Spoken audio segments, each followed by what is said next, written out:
Good afternoon. This is Pamela Bluewater for J&S Biblical Productions, October 10th, 1973.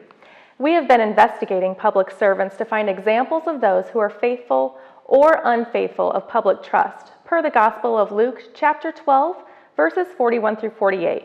We have with us today in the studio an elected official that seems to qualify to be that kind of unfaithful servant.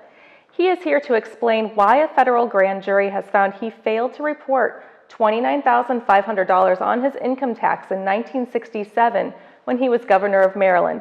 Welcome, Mr. Vice President Spiro Agnew. Thank you.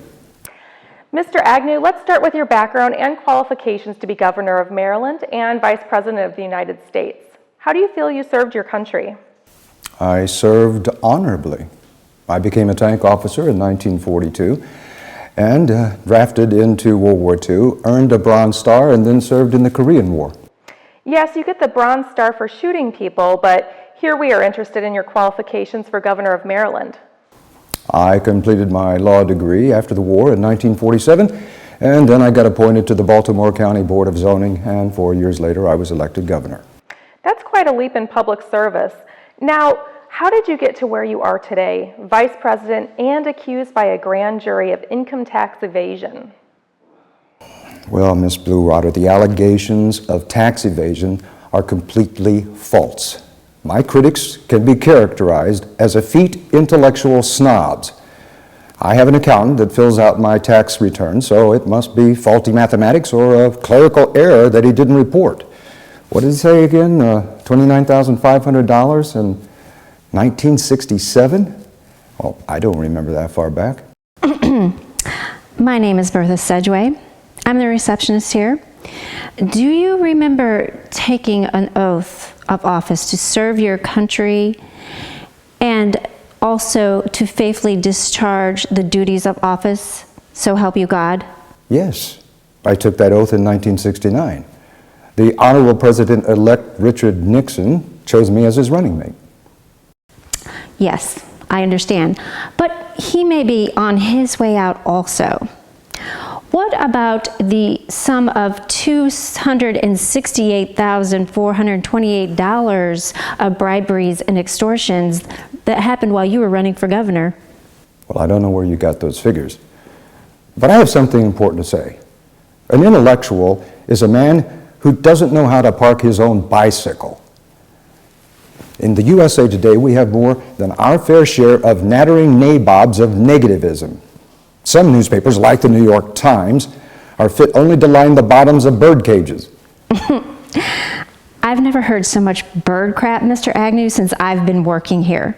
So I guess you can't account for all those bribes. No wonder you're being persecuted. Ms. Sedgway, it's prosecuted. Don't get our guests rattled. We are just trying to get the facts of Mr. Agnew's government service as a political servant and to correct any charges of extortion and tax evasion. Yes. As a matter of fact, Judge Hoffman and I settled the matter peacefully with a 3-year probation, in which I promised to do good and pay a $10,000 fine. The Attorney General interceded on my behalf to prevent a prison term by arguing that leniency was justified in this case. I feel the $29,500 tax matter and the charges of $248,000 in bribes was an error in arithmetic due to those effete bookkeepers that worked for me.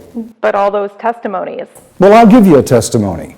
The Honorable Senator Barry Goldwater of Arizona stated that the Justice Department convicted me by newspaper headlines based on leaks to the press before I was actually charged. I've never heard so much claptrap. And Senator Goldwater is just another one of your cronies. I've had enough. I've had enough. I want to make an official statement. Ms. Sedgway, would you get Mr. Agnew a podium?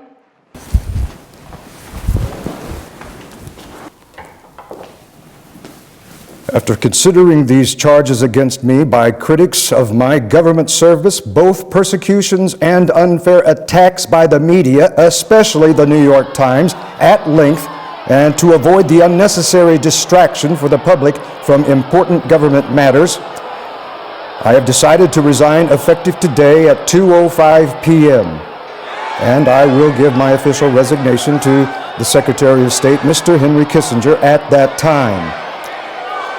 This decision I make on my own, freely with considerable forethought in order to prevent a protracted period of national division and uncertainty in these United States, for which I have shown and received so much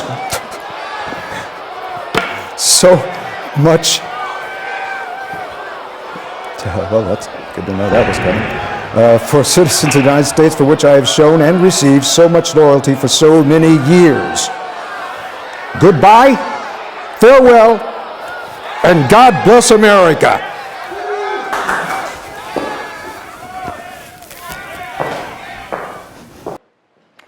So there ends the career of an unfaithful servant to his country per the Gospel of Luke chapter 12, verses 45 through 47, and will be cut asunder, and will appoint his portion with the unbelievers and beaten with many stripes. This is Pamela Bluewater for JNS saying, one must always be a wise and faithful servant.